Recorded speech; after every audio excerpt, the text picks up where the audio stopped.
sente-se maior.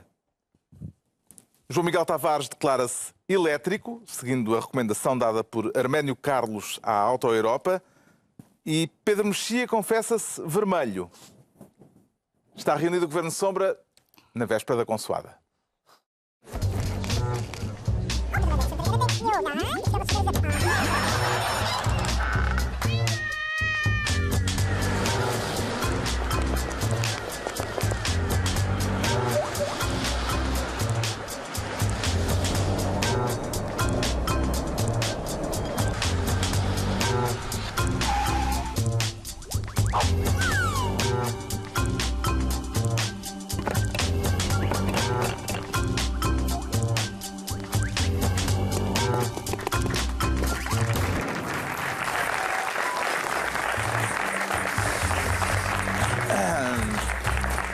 Ora viva, sejam bem-vindos no final de uma semana em que os catalães foram a votos e a situação política ficou ainda mais confusa do que já estava. Falaremos disso daqui a pouco. Neste Governo Sombra, esta semana com um convidado muito especial. Sente-se bem acompanhado, o Ricardo Araújo Pereira? Sim, muitíssimo. Pelo menos a cor agrada-lhe, certamente. Exatamente, acho que é a indumentária... Diga? Não. Não é nada. Sim, acho que é a indumentária. O Pai Natal tem de facto um gosto para o vermelho e o branco. Eu acho que são cores que são validadas pelo Pai Natal e bem, não é? Jerónimo de Sousa vai estar a dizer lá em casa, finalmente alguém vermelho no Governo de Sombra. Verdadeiramente está desapontado, tem estado desapontado com as tuas desapontadas. com as minhas prestações. Vamos dar-lhe a palavra, Pedro Mexia. Ele está aí lá. Vai ser prestigiante comentar os assuntos da semana e o plano abrir e está o Pai Natal ao lado.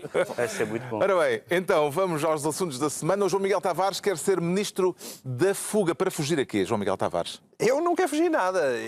Eu vejo muita gente a querer fugir à minha volta, não é? Isto é para falar do Montepio. Quero falar do comunicado de Santana Lopes, em que ele sugere que a ideia da Santa Casa da Misericórdia entrar na capital do Montepio que foi uma ideia do Banco de Portugal e do Governo. Certo, sendo que António Costa no Parlamento disse que não, foi uma ideia da Santa Casa e de Pedro Santana Lopes. E, portanto, estamos a assistir àquele famoso clássico que a música popular portuguesa colocou nos pinkers, chamado E quem será o pai da criança? Eu sei lá, eu sei lá. Quem é o autor dessa prestigiada cancioneta? Sendo que isto aqui... Quem é que é? Não, é uma banda. Não é uma banda? Um autor só. Alguém sabe aqui? Não. Não há especialistas em música pinda? Não, é uma banda. Eu devia saber isto. Isto é só gente da música clássica. Não, é uma banda. Certo. Então, certamente quem nos está a ver em casa vai rapidamente daqui a pouco vamos fazer uns tweets. Quem é o verdadeiro autor do Pai da Criança? Agora, esse autor nós sabemos. O autor de essa criança chamada entrada do Montepio, na entrada da Santa Casa no capital do Montepio, é que está mais difícil de saber. E é por isso que eu quero ser Ministro da Fuga, porque ninguém quer assumir uma coisa onde toda a gente verdadeiramente esteve envolvida, porque as crianças não se fazem sozinhas. Só um parênteses, é a banda Chave de Ouro, disseram-me agora aqui da Regi. A banda Chave de Ouro? O João Miguel Tavares tem referências... Eu sabia que era uma banda e que não era que não são ao alcance de qualquer um. Exatamente. E eu gostava que, ao menos, não é? Façam os testes genéticos para nós sabermos quem é que é o pai. O pai, por um lado, mas eu acho que sei, atenção, eu vou aqui revelar. Por um lado, é evidentemente que é António Costa e Vieira da Silva e Carlos Costa. Que ias dizer José Sócrates. Não, acho que desta não. Ele não está nesta. Desta não está, mas é o Banco de Portugal, é o Governo. Por um lado, mas também é evidente que também é Pedro Santana Lopes. O facto de Santana Lopes, ainda antes de ter falado da hipótese de a Santa Casa entrar no capital do Montepio, ter lançado a ideia de que talvez pudesse entrar no capital do novo banco, será que isso significa que havia nele uma vontade de ser banqueiro antes de ser candidato, como agora é. E é bom sublinhar que isso é totalmente factual, é verdade.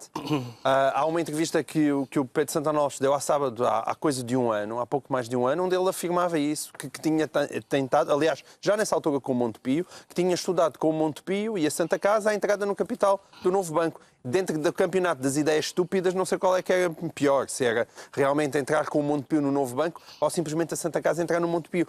E por isso, Pedro Santana Lopes, que agora, como isto está-lhe a chegar mal e ele está candidato à liderança do PSD, está a querer dar-te frosques, não é? E não assumir nenhuma espécie de paternidade desta ideia. Eu posso admitir que a ideia específica da entrada isolada da Santa Casa no capital de Montepio não seja dele, mas sim empurrada pelo governo. Agora, é claro que ele teve responsabilidades, porque eu fui lendo ao longo do tempo o que ele foi dito sobre uma matéria e, à boa maneira de Santana Lopes, ele foi dizendo de tudo um pouco. Por um lado achava que sim, por outro lado só queria entrar se as outras misericórdias também entrassem, mas tinha que estudar a questão porque lhe tinha sido pedida pelo governo. Foi uma daquelas danças à Santana. E ele agora, quando vem dizer, pera, mas nunca ninguém falou em 200 milhões, porque foi o número que foi colocado em cima da mesa, agora estamos a falar em 200 milhões de euros. Mesmo para a Santa Casa é muito dinheiro. E Pedro Santana Lopes vem dizer, não, nunca se falou em 200 milhões, no máximo 50, 60 milhões. Mas a verdade é que estes 50, 60 milhões nunca ninguém ouviu saírem da boca de Pedro Santana Lopes, senão agora quando ele já lá não está na Santa Casa. E, portanto, aqui assumam-se, faz favor, a paternidade. Isto, como já aqui foi dito no Governo de Sombra várias vezes, parece-me uma decisão inadmissível e vergonhosa. Mas ao menos que sejam homenzinhos. Mas eu não percebo a tua metáfora sobre a paternidade da criança. Eu sei quem é que foi fecundado, mas... Quem foi fecundado fomos nós todos, não é? Mas eu ainda não vejo... quer dizer, o alcance são vários pais, não é? Quer que digam? Sim, exato, são vários pais, é verdade. É uma espécie de gangbang da badalhoquice que é o que tem sempre acontecido quando é preciso salvar bancos, não é? Pedro Mexia, este fotofinish para saber quem lançou de facto o assunto para cima da mesa, parece-lhe relevante politicamente? Estou interessado sobretudo em saber se o comendador Pedro Mexia vai prolongar a metáfora do gangbang. Não vou provar, até porque tenho o Pai Natal ao lado. Não, há duas coisas aqui. Primeiro, é capaz de haver papéis. Há papéis já vimos hoje no Expresso. Pronto, não é? e é preciso Trazia papéis. Quem é que terá dado? É preciso haver um rastro desta decisão. Depois, nós sabemos que o António Costa e que o Governo andou com Santana Lopes ao colo. Isso, houve declarações de amor assolapadas para o manterem na Santa Casa, para ele não ser candidato a Lisboa, talvez. Isso também é factual e, portanto, na verdade, quando o Santana Lopes tem atacado Rui Rio por ser próximo do PS, os apoiantes de Rui Rio lembram-lhe esse episódio. E tu estás a dizer que ele gosta de colinho. Agora, isto é... Pois é, acabaste de dizer que Pedro Santana Lopes gosta de colinho. Mas são outros colos. Isto é uma péssima ideia. Podemos lançar o slogan nem mais um tostão para o Montepio, não é? Evocando slogans famosos da história de Portugal. Pode ser um hashtag. Um hashtag, exatamente. Porque é sempre uma ideia. Não se trata do montante, trata-se de saber qual é a vocação de uma instituição como a Santa Casa. E depois há uma maneira de tentar safar isto. Quer dizer, não, isto vai ser um banco social. Portanto, vai ter, como outros exemplos europeus, incluindo um que eu anotei, que é o banco holandês Rabobank, chama-se assim. Adequado, não é? Chama-se assim. Vamos fazer como o Rabobank. E eu acho que mal que se passa como o Rabobank, curiosamente é holandês, que eu acho que isso foi vai haver uma quietinha da embaixada. É possível.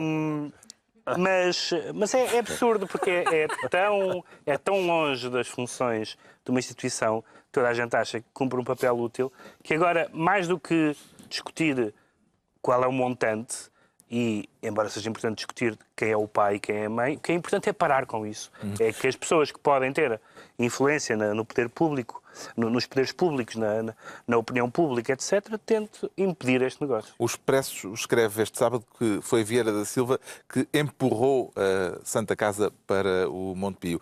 Que relevância é que isto pode ter numa altura em que o Ministro do Trabalho está... sob um intenso escrutínio na sequência do caso Raríssimas? Bem, isto tinha relevância independentemente disso. Evidentemente que ele agora está sob fogo ou não. À partida, as coisas no Parlamento não lhe correram particularmente mal e, aparentemente, a não ser que haja novidades, e é claro que ele é demasiado importante para o Governo, para o António Costa deixar cair, a não ser que surgisse uma coisa bombástica que não se vê qual é que seja. Seria mau em qualquer circunstância, mas é preciso saber exatamente, porque nós temos este historial terrível de dinheiro para salvar bancos, mas é um dinheiro do Estado, do bolo do Estado. Agora, de uma instituição com uma função benemérita que faz coisas que nós sabemos o que são e que são positivas, ir para um investimento especulativo Não se percebe qual é a racionalidade. Parece-lhe que Santana Lopes, Ricardo Araújo Pereira, agora envolvido na corrida à liderança do PSD, está a tentar tirar o cavalinho da chuva? Com certeza. Parece-me que é exatamente a expressão adequada. Acha uma metáfora melhor do que aquela do... Melhor do que a do gangbang, não há. Mas, de facto, a operação conhecida como tirar o cavalinho da chuva parece-me que corresponde a isto que está a acontecer. E isso acaba por ser ainda mais preocupante, no sentido em que, normalmente, as pessoas, nestas circunstâncias, passam a batata quente quando as coisas correm mal. Aqui ainda nem sequer correram. Mas como toda a gente percebe que vão correr, ui, esta batata está quentinha. Mas o cavalinho do governo deve estar exausto, porque foi tirado da chuva tantas vezes nos últimos meses. Foi. Mas eu estive a ler e, de facto, há um passe-culpas. O governo diz, não, quem teve a ideia disto foi o Santana. E o Santana diz, não fui eu, não, foi o governo. Foi o governo. E, portanto, só fazendo o teste de ADN. Neste momento, ninguém quer a paternidade. Por isso... mas lá está, eu sublinho, é curioso, porque normalmente é o tipo de manobras que a gente vê quando, olha, os 200 milhões, afinal, olha, foi tudo para o galheiro. Nessa altura é quando isto costuma começar. Não é o caso aqui. É ainda antes de ter ido tudo para o buraco, já há pessoas a dizer, atenção que eu não tenho nada a ver com isto. O que confirma as nossas suspeitas de que realmente aquilo é capaz de ser uma péssima ideia. Entregamos ao João Miguel Tavares a pasta de Ministro da Fuga. Agora o Pedro Mexia quer ser Ministro da Implosão. Silenciosa ou com estrondo, Pedro Mexia? Não sabemos o que é que vai acontecer. Isto tem a ver com a que risco de implosão é que quer referir-se? O risco de implosão do PSD, que tem sido diagnosticado por alguns comentadores e politólogos, etc. Nomeadamente o Nuno Garopa escreveu uma série de artigos do DN falando de vários cenários do que pode acontecer ao PSD. Ele falava que era a pasoquização, portanto, tornar-se como aqueles partidos, como o PASOK na Grécia, que eram centrais e deixam de ser. Falava na implosão, que era uma divisão em muitas fações. E falava também na ultrapassagem, que seria um caso mais improvável do CDS passar-lhe à frente. E o próprio Rui Rio se referiu a isso? O próprio Rui Rio se referiu a isso, dizendo no fundo, que o partido corre o risco de desaparecer se não se renovar. Exatamente. E é isso, Pedro Santana Lopes, aliás, Pedro Passos Coelho, já estou com a Teresa Leal Coelho, a confundê-los, Pedro Passos Coelho veio dizer que o PSD vai sempre ser, qual é exatamente a frase? Um partido relevantíssimo. Vai sempre ser. Era isso, para quem esteve atento à política europeia na última década, dizer que um partido vai sempre ser relevantíssimo é absurdo. Houve o PASOK, que é o caso mais notório, mas houve muitos partidos europeus que desapareceram do mapa ou que passaram de ter 30% para 3%. O próprio PP, já vamos falar disso daqui a bocado, acabou de ter 3%, 3% não, 3 deputados na Catalunha. E, portanto, não sei se o PSD vai ser sempre um partido relevantíssimo. O que o PSD foi sempre foi um partido relevantíssimo a nível autárquico, deixou de ser. As últimas sondagens dão o PSD a 11 pontos do PS. E, portanto, o cenário é sempre muito mau. E das duas, uma, vai haver uma espécie de entusiasmo com qualquer um dos dois entusiasmantes líderes que concorrem à liderança do PSD, ou, de facto, o PSD não está de boa saúde, nem vai estar de boa saúde. E isso, com um político tão habilidoso como António Costa, que usufrui bem das coisas que lhe correram bem, como a economia e as finanças, e que tira o cavalinho da chuva de todas as outras, parece que teremos PS para bastante tempo. E, portanto, essa ideia... É normal que alguém que esteja num partido diga isso para os seus militantes, mas os partidos não são eternos. Em Portugal, a verdade, têm todos durado muito. Os que nós temos existiam, enfim, a UDP, o que é hoje o Bloco era a UDP, em certa medida. Portanto, são os 5 do princípio. UDP e PSR. Sim, está bem, mas quer dizer, aquele espaço à esquerda estava representado pela UDP e depois é PCPS, PSD, CDS. São os mesmos. Mas isso não aconteceu em grande parte dos países. A Espanha, por exemplo, há meia dúzia de anos não existia nem Podemos, nem Cidadãos. E agora também tivemos um fenómeno efêmero aqui que foi o PRD. Foi o único fenómeno que durou uma legislatura e meia ou 2 legislaturas. E, portanto, Eu acho que o catastrofismo não faz muito sentido, nomeadamente essa ideia de, por exemplo, que o CDS vai ficar à frente do PSD, parece uma extrapolação absurda do que se passou em Lisboa. Mas a ideia de que o partido vai durar sempre porque isso era o que nós achávamos em relação a Lisboa. O PSD vai ter, e depois teve, um candidato mau. Um candidato que não pode ganhar, mas tem sempre, a gente diz assim, e eu também aqui, o PSD tem sempre uma base da qual não desce. Não desce, desceu. E, portanto, isso pode acontecer nas legislativas também. Poderá considerar-se a hipótese, Ricardo Araújo Pereira, de vir a aplicar-se ao PSD aquele conceito da economia neoliberal designado por destruição criadora? Bom, lá que eles mereciam, se lhes aplicassem coisas neoliberais...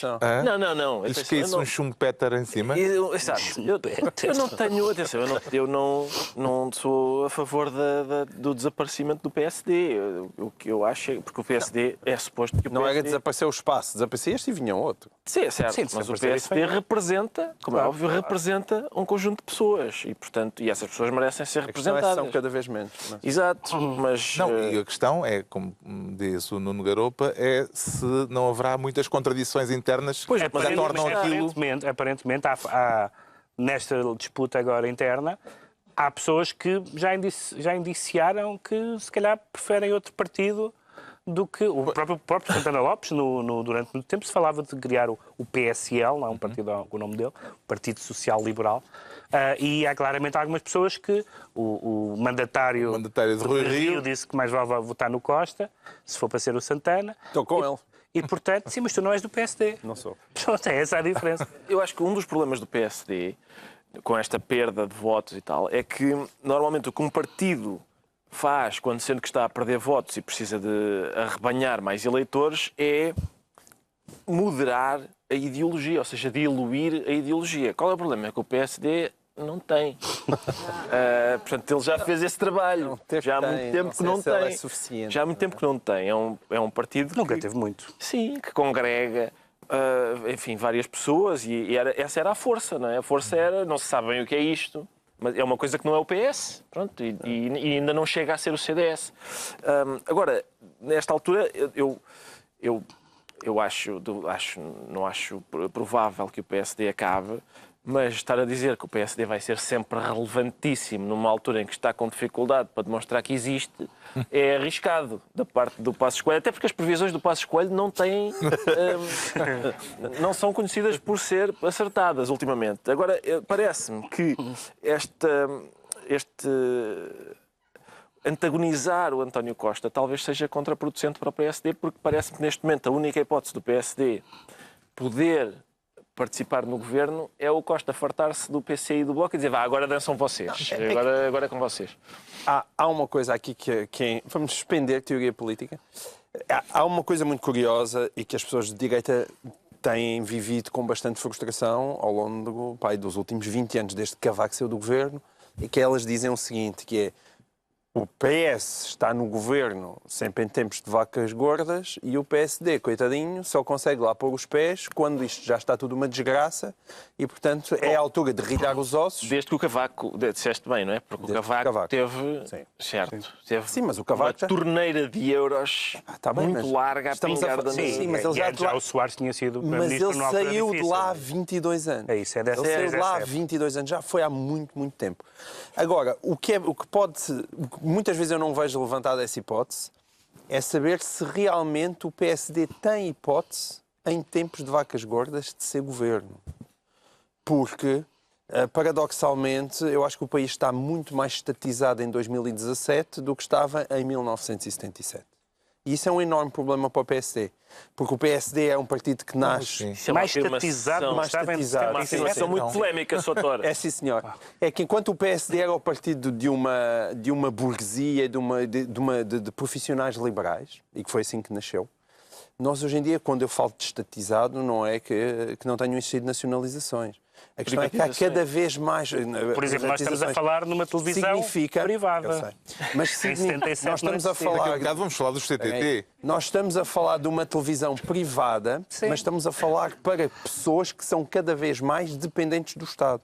Ou seja, quando nós vamos olhar para os reformados, para os funcionários públicos, para pessoas desempregadas, ou seja, quando nós olhamos Isso não é para... bem a mesma coisa, sim, está bem, eu percebo o que queres dizer, Não, é isso que eu mas estou a dizer. isso não é bem a mesma Quando coisa. se olha para aquilo que é o global da sociedade portuguesa e nós fomos contar as cabeças de pessoas que de alguma maneira recebem transferências via Estado, e essas pessoas e depois os seus dependentes, não é? As pessoas que lhe estão diretamente, das quais elas têm uma responsabilidade direta, nós estamos a falar, é uma coisa que o Medina Carreira falava muito, não é?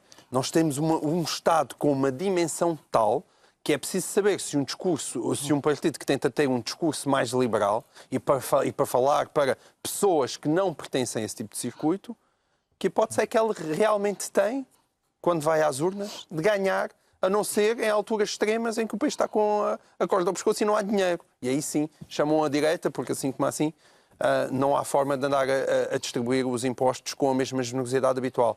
Desde que as contas estejam mais ou menos equilibradas, então os socialistas são bastante mais competentes que o PSD nesse tipo de serviço e, portanto, estão condenados a ir mandando no país enquanto o país não for outra vez para o buraco. E isso é um problema muito grande para o PSD. Voltando à situação concreta, Sim. agora vem aí o Natal, depois o Ano Novo, depois logo a seguir as eleições para a liderança do PSD e até agora debates Nicholas. Exato. Será que não vão fazer falta aos militantes para escolherem o próximo líder? Como se viu por isto que eu acabei de dizer, eu acho que este debate ideológico é de uma enorme importância. Eu acho é que o PSD tem medo dele. O PSD não sabe o que há de dizer ao país, nem sabe verdadeiramente o que há de dizer a si próprio. Porque acredito sinceramente que o PSD acha que se tiver um discurso liberal, como Pedro Passos Coelho teve, ele era mais liberal no discurso do que na prática, mas que esse discurso afasta eleitorado. E que se o PSD tiver esse tipo de discurso, isso é um facto. não volta a meter os pés tão depressa em São Bento. Retirando esse discurso, o que é que fica? Fica andar Rui Rio e Pedro Santana Lopes a tentarem combater a tentarem ver qual deles é o melhor António Costa cor de laranja. E para ter um António Costa cor de laranja, já lá está aquele António Costa cor de rosa. O Pedro Mexia fica então ministro da implosão. É a altura de o Ricardo Araújo Pereira se tornar ministro da adoção. Abençoada ou sem bênção? Aparentemente Ricardo é Araújo Pereira. abençoada, é abençoada. Quero falar do escândalo das adoções ilegais Exato. por parte da IURD, Sim. revelado pela TVI. Exatamente. O caso, apesar de tudo, é complexo. Começa por ser complexo desde o início, logo, porque, ao que parece, os bispos da IURD são encorajados a ter uma família e a valorizá-la, e começando por fazer uma vasectomia. Ora,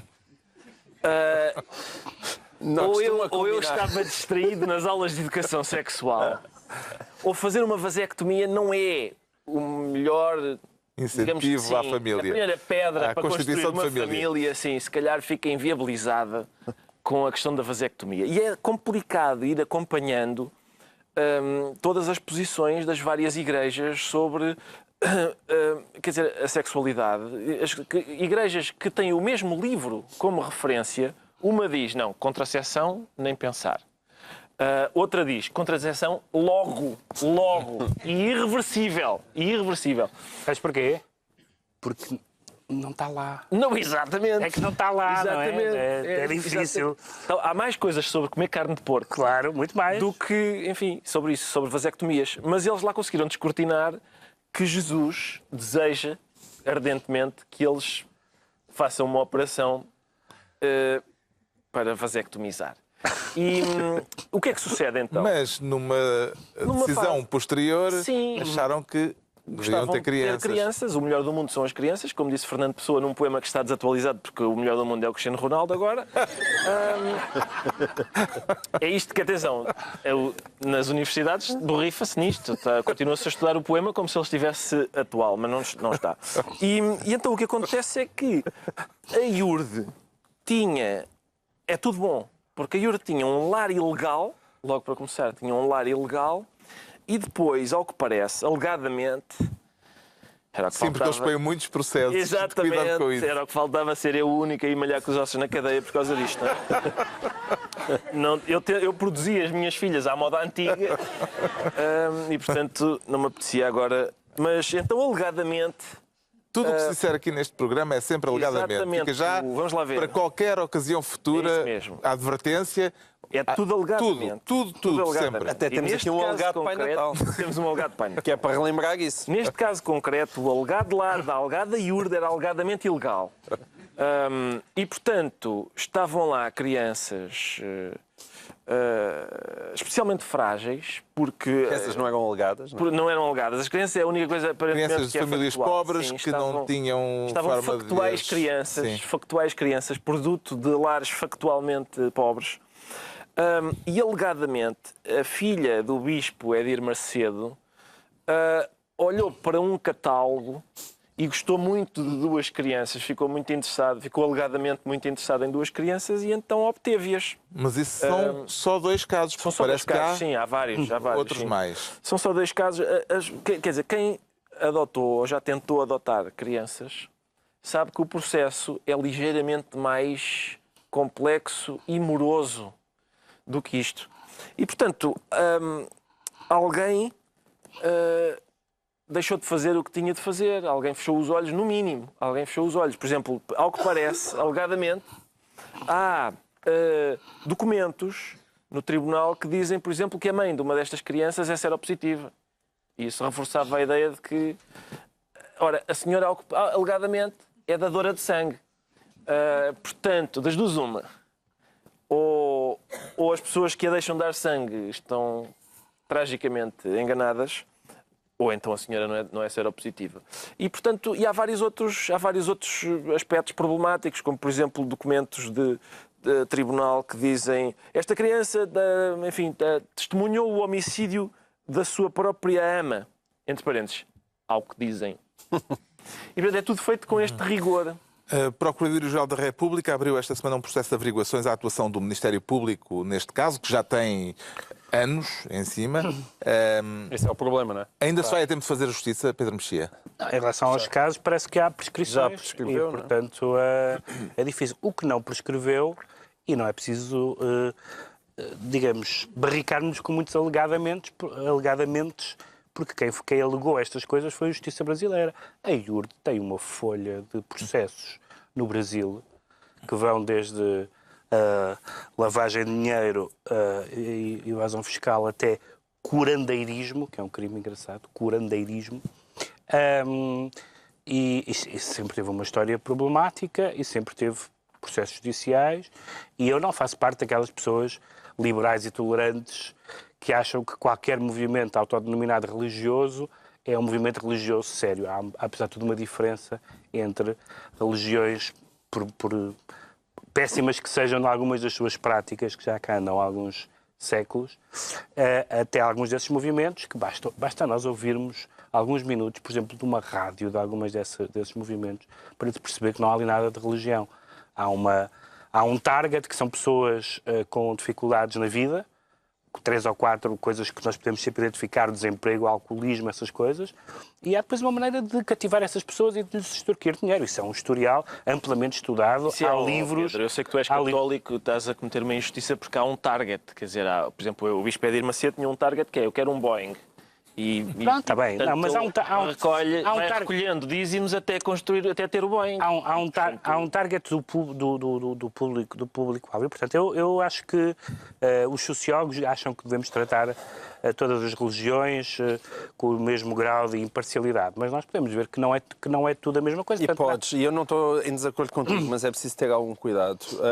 Primeiro, para respeitar também esse tipo de pessoas que frequentam as igrejas. Eu não estou a e depois, para não esquecer que, apesar de tudo, a IURD também tem, nomeadamente no Brasil, um papel gigantesco a nível da ação social. É exatamente o contrário. Faz com que aquilo se... Isso também é o Hezbollah. Isso também é o Hezbollah. Não, com certeza. Não é por aí. Com certeza. Não é por aí. Sim, mas tem também um poder que é muitas vezes iníquo. E isso transforma, como é o caso aqui, não é? Porque, quer dizer, não há rastafaris a comercializar crianças de continente para continente. A IURD, não tem esse poder, não é? a IURD ameaça com uma série de processos e considera estas acusações uma campanha difamatória e mentirosa. O que é que Edir Macedo tem para alegar em sua defesa, João Miguel Tavares? Eu tenho logo este pequeno problema, já é defeito profissional. Quando há alguém para abrir a boca para se defender de uma acusação, e isto foram 2 semanas de programa, com muito documento, não é? Com muita documentação, com muito testemunho. Quando a primeira coisa que dizem, isso é uma campanha difamatória, como nós conhecemos de outro tipo de processos que também ocorrem em Portugal. Estás-te a lembrar especificamente de algo? Estou-me a lembrar, não, de repente não me vem nada à memória, não é? Mas quando é logo, é tudo uma cabala e uma campanha difamatória, a primeira coisa que lhes sai da boca, eu, do modo geral, a minha primeira sensação é de que, isto há aqui muita verdade. Porque quando não há muita verdade, em vez de começarem logo, isto é uma cabala, isto é uma campanha, isto é uma campanha, isto é uma cabala, as pessoas mostram, não, isto é falso por causa disto, isto não é verdade, vou agora desmontar isto neste ponto e naquele ponto. Hoje em dia, quer dizer, e não falta certamente meios de comunicação social para fazer isso. Agora, há um evidente... Existe gente que depois coloca em causa o tal pastor Alfredo, que vem, que foi bispo de Iurde, não é pastor, é bispo de Iurde, e que dizem que hoje em dia também tem ambição, que é o principal denunciante, e que hoje em dia dizem também tem a ambição de criar a sua própria igreja. Isso também... Eu não duvido que isso possa acontecer. Agora, nós precisamos de ter noção se as acusações são ou não factuais e são ou não sustentadas. Esta ideia que as pessoas têm um bocado românticas dos whistleblowers, como nós falávamos aqui há pouco tempo, que as pessoas que chegam à frente e que denunciam têm que ser uma espécie de Madre Teresa de Calcutá. Isso não é verdade. A Madre Teresa de Calcutá tinha mais do que fazer. As pessoas que muitas vezes chegam à frente para denunciar fazem-no por raiva, fazem-no por vingança, fazem por outro tipo de interesses. Podem fazê-lo pelas piores intenções do mundo, tal como foram os mafiosos que metiam o padrinho na cadeia. Sim, eram mafiosos, com certeza. Mas isso não tem importância. O que é importante aqui é analisar até que ponto as acusações são consistentes, independentemente de qual é a motivação das pessoas que se chegam à frente para fazer a denúncia. O Ricardo Araújo Pereira fica assim Ministro da Adoção e estão entregues as pastas ministeriais por esta semana. Agora... ainda o Ricardo Araújo Pereira, que se sente maior. Cresceu, Ricardo Araújo Pereira? Não, mas fica com essa sensação. Explique lá esse estado de espírito. Carlos, porque a propósito dos independentistas terem reforçado a sua posição no Parlamento catalão... Vamos, portanto, falar das eleições catalãs. Exatamente, é sobre a Catalunha. E eu de repente vi um mapa de Espanha. Se todas as regiões espanholas reivindicassem a independência... Portugal passava de ser o país mais pequeno da Península Ibérica para ser o maior. E de repente senti-me de facto maior. E gostou da sensação? Mas foi rápido, passou-me rapidamente, porque de repente a Frente de Libertação dos Açores, que eu não sabia que estavam aprisionados, disse parabéns à Catalunha e que isto seja realmente um estímulo e uma inspiração para várias lutas. Como, por exemplo, e apontaram para si próprios, enquanto tossiam disfarçadamente. E acha que podia haver algarvios a ter também depois a tentação, etc., por aí adiante? É possível, sim. É possível. Será que se pode aplicar a este caso, às eleições e ao resultado das eleições desta semana na Catalunha, a máxima de Mário Soares, que em tempos elogiou a sabedoria do povo quando não põe os ovos todos na mesma cesta? Quer dizer, eu não sei se este caso se aplica. O Mário Soares não estava à espera, acho eu, que aqui há ovos de galinha, de pato, de peru. Há uma série de ovos que não jogam uns com os outros. Eles não querem estar na mesma capoeira. Esse é o problema. Eu tenho, aliás... Eu sei que a questão é muito complexa, não é? É muito complexa a questão aqui.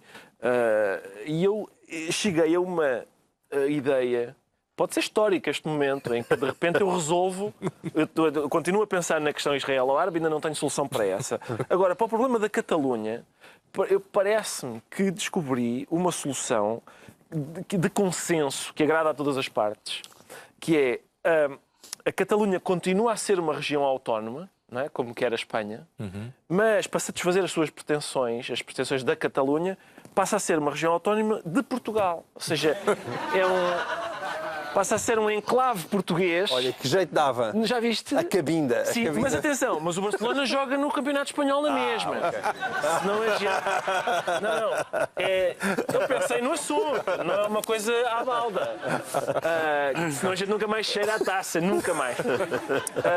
E portanto é isto. Mesmo Esta assim, a já é o minha quê? ideia. Exatamente. Mesmo assim, estamos em dezembro e Já não tens muito para já não chamar, temos muitas competições, mas é isso. Atenção, eu gostava que dessem uma oportunidade a esta ideia. Talvez o Rajoy. Pode Rajoy, ser. como todas as pessoas que têm nome de quando se está a puxar o muco, não é? Quer dizer, é natural que tenha dificuldades. Quem é que ganhou estas eleições, Pedro Mexia? Ou será que se deve perguntar antes se alguém realmente ganhou nestas eleições de quinta-feira na Não Catalunha? achas que foram clarificadoras? Claro que foram. Então, Há alguém que realmente perdeu. um partido unionista ficou em primeiro. Os independentistas tiveram mais deputados. Os unionistas tiveram mais votos. O partido mais unionista foi o mais castigado. E o partido mais independentista perdeu um terço dos deputados. É claro, então, é óbvio que ficou tudo na mesma. Sabes o que é que eles precisam? Nestes casos em que não se percebe quem é que ganhou, António Costa. Mais uma razão para serem um enclave português. Já o Costa chegar lá e dizer assim: ora bem, vai uma geringonça aqui com este, aquele e agora. E ainda há três coisas curiosas. Uma é saber se... Porque os independentistas têm mais dois deputados acima da maioria. Mas há vários deputados que estão presos ou que estão exilados e não podem tomar posse.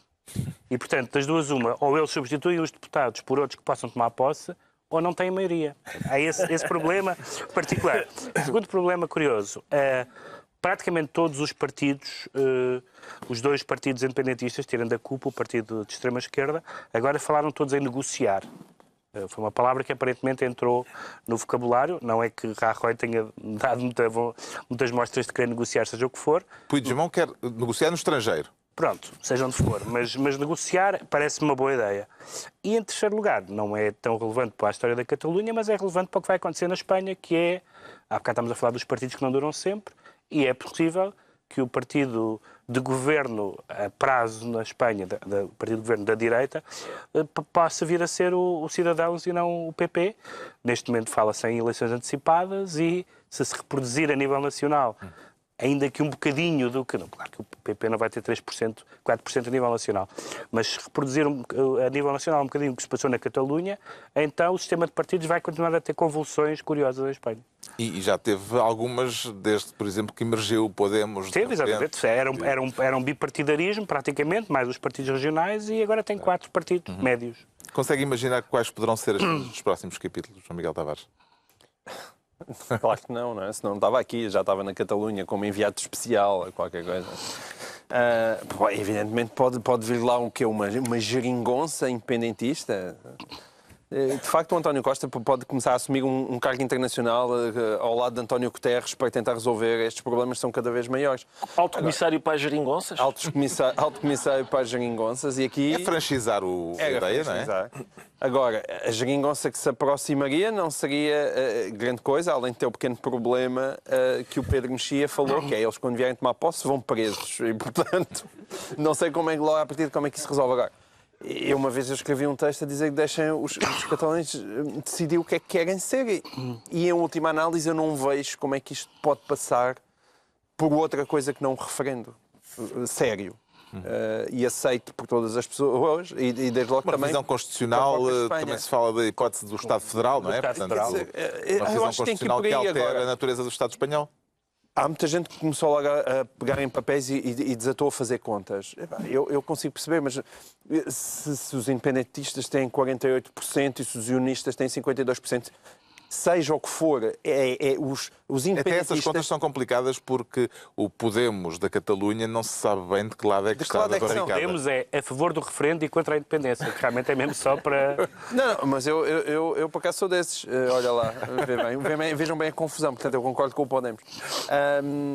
Mas eles têm que se entender e os independentistas, apesar de tudo, são muitos. Sejam ou não a maioria. Não é que na história da humanidade não haja situações em que não se entenderam mesmo e aquilo deu para o torto. Mas esse é o aspecto positivo. Eu acho que se fosse para dar para o torto já tinha dado. Já tinha dado, não era agora. Tinha dado da outra. E não deu para o torto. Isso aí, no meio de toda a desgraça, se calhar é capaz de ter sido das primeiras vezes é que eu vi um conflito político tão extremado não ter descambado em violência. Isso nós tendemos só a ver as Não coisas serão umas negativas. bastonadasitas no dia da... Sim, mas não é dia do significativo. referendo. Quase toda a gente estava a A achar. Espanha é esse Pois, ainda por cima aperitivo. para a Espanha. E isso é o lado positivo. Não acho que vá haver molho. Não acho que vá haver molho. Mas acho que não sei qual é que é a solução, mas mais dia menos dia terá que haver um referendo ou uma revisão constitucional séria.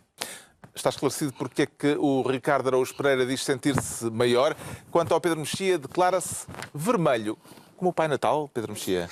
Como o CTT. Como o CTT. Oh, pá. Porque... Um dos temas políticos da semana foi a anunciada reestruturação dos CTT, ameaçando de despedimento centenas de trabalhadores, e o caso foi debatido no Parlamento, no debate quinzenal.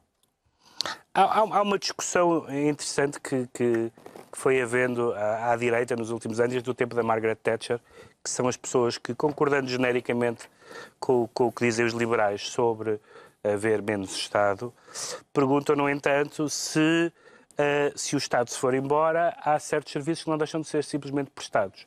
O caso do CTT é um caso interessante desse ponto de vista, porque a privatização do CTT, em princípio, não me parecia que fosse absolutamente morte de homem que os CTT fossem privatizados, desde que, lá está, houvesse um caderno de encargos tão estrito que fosse possível que os CTT privados cumprissem as suas funções. Supostamente há, não é? E supostamente há, mas é isso que eu vou dizer. O CTT, como toda a gente sabia, há menos gente a mandar cartas, o setor está em crise, isto não é breaking news para ninguém, toda a gente sabia que isto ia acontecer. O CTT tem 2.357 estabelecimentos e vão começar, já estão a vender imóveis, despedimentos, baixar salários, quedas em bolsa e querem também agora vender ou fechar alguns desses estabelecimentos. Onde há pouca procura. Pois, naturalmente, era justamente esse o problema. Porque, de facto, há pessoas que vivem em sítios e que recebem as suas pensões e que recebem outro tipo de correspondência que ainda têm. Nem toda a gente, não há 10 milhões de pessoas no Facebook e com e-mail. Portanto, há pessoas ainda que vivem de uma forma...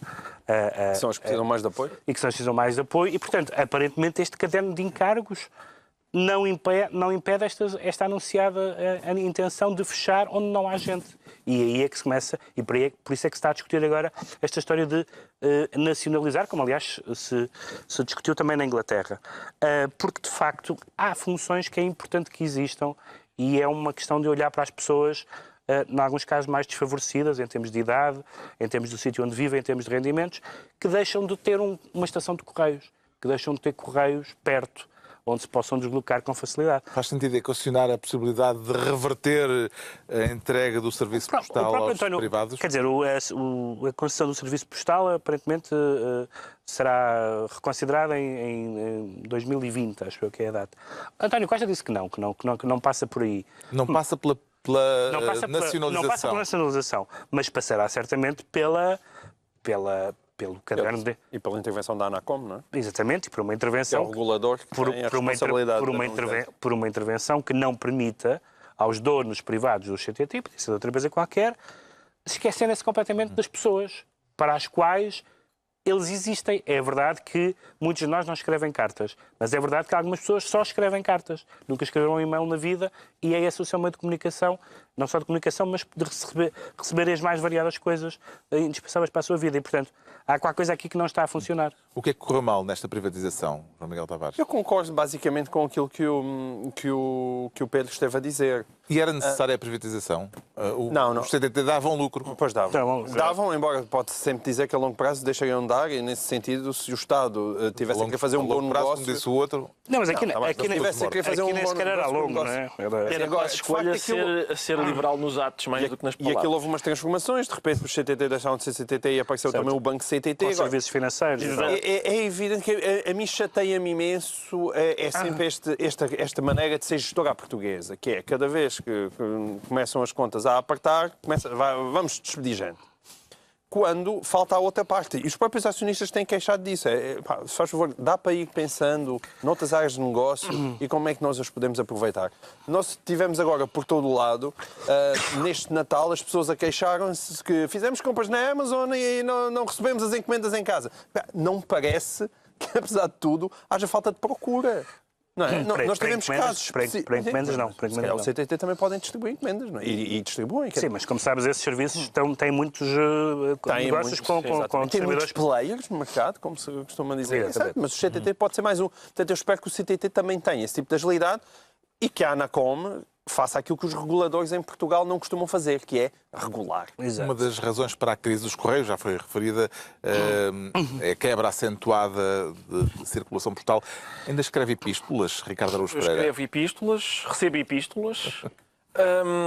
E Não recebes nada a dizer. recebo várias epístolas, É? às vezes até desagradáveis epístolas, sobre coisas que eu escrevi, por exemplo, pessoas que me escrevem a dizer que gostariam que eu mantivesse uma relação íntima com um bovino. Às vezes acontece. Há muito hate mail por carta ainda, não é? exatamente. E escrito normalmente à mão. Não. Atenção, há a caligrafia do... Todos nós escrevemos nos jornais a caligrafia do maluco. Exatamente. Nós vemos imediatamente. chega uma carta e diz, isto é um maluco. Já está.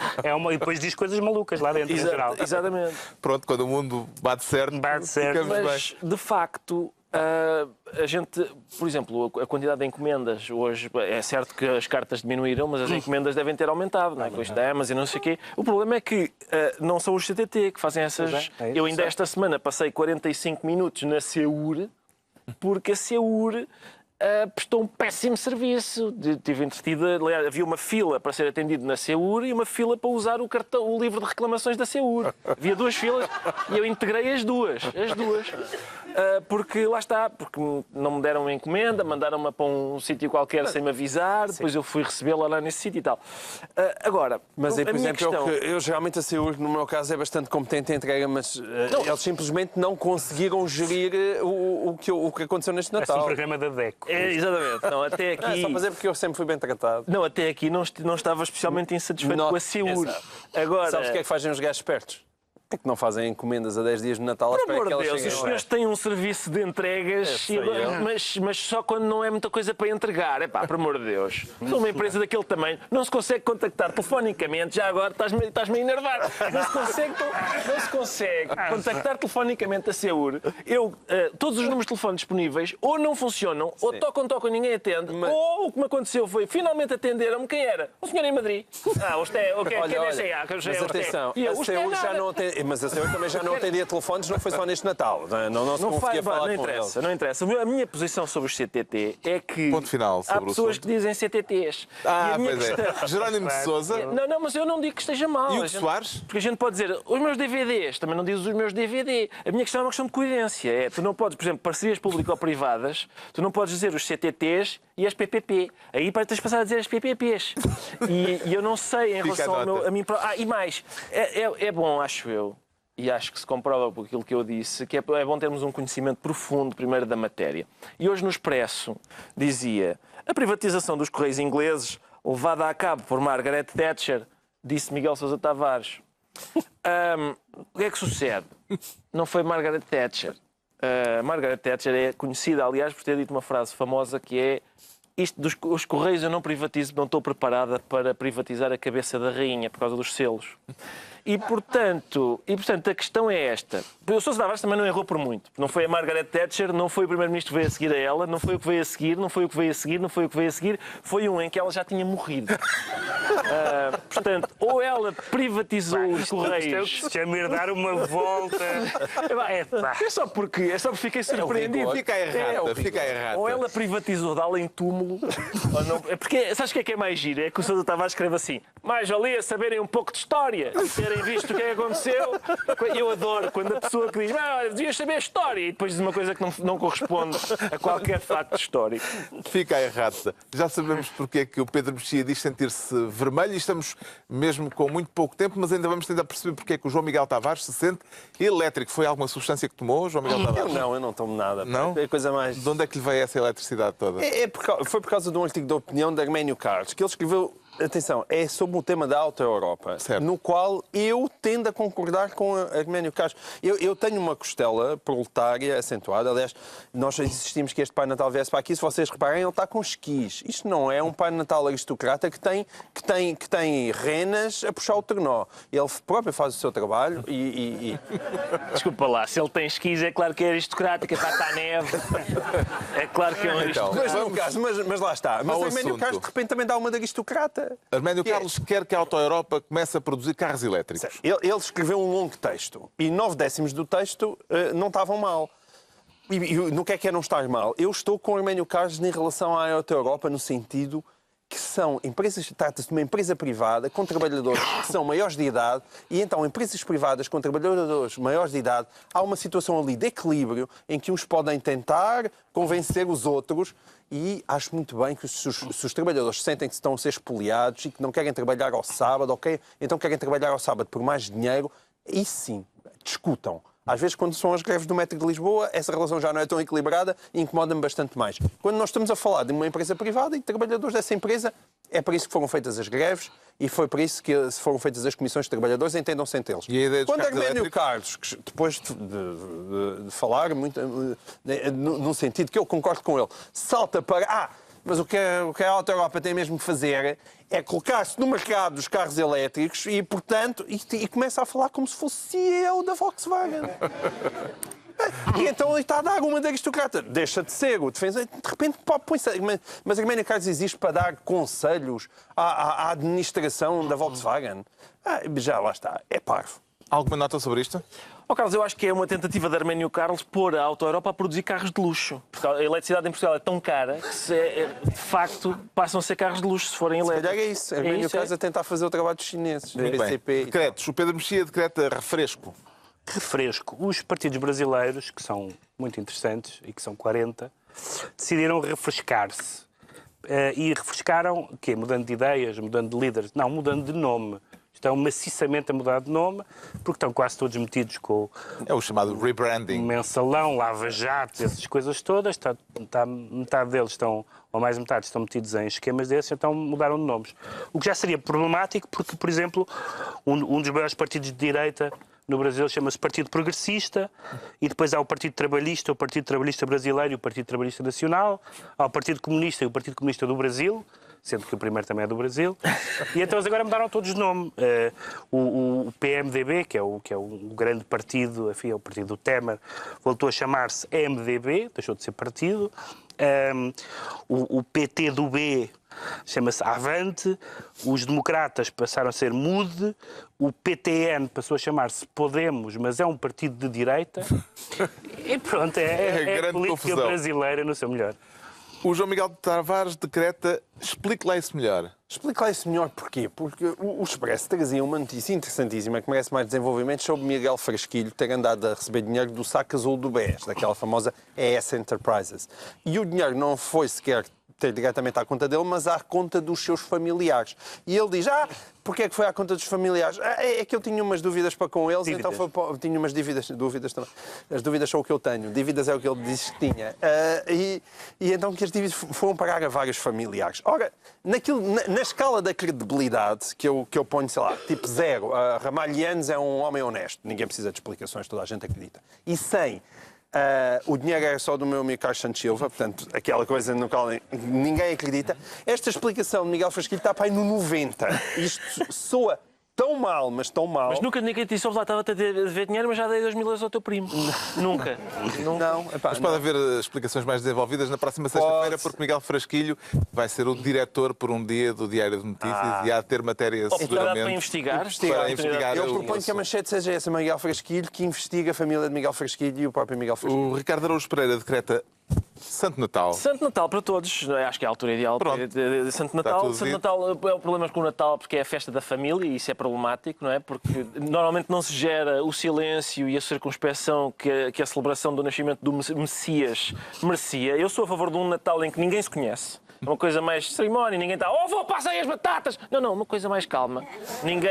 Ninguém presente à mesa nos mudou a fralda, se vai levantar histórias de uma briga que aconteceu em 1982. Não, coisas só ceia de Natal com pessoas que a gente não conhece de lado. Um Santo Natal, Exatamente. portanto. Está concluída mais uma reunião semanal. 2 a 8 dias, já depois dos sonhos e das rabanadas, teremos a última reunião de 2017. Um balanço do ano num formato diferente, um convidado especial. Fica a surpresa. Mas vai ser a hora do costume, com os ministros de sempre, neste Governo Sombra, Pedro Mexia, João Miguel Tavares e Ricardo Araújo Pereira. Bom Natal a todos.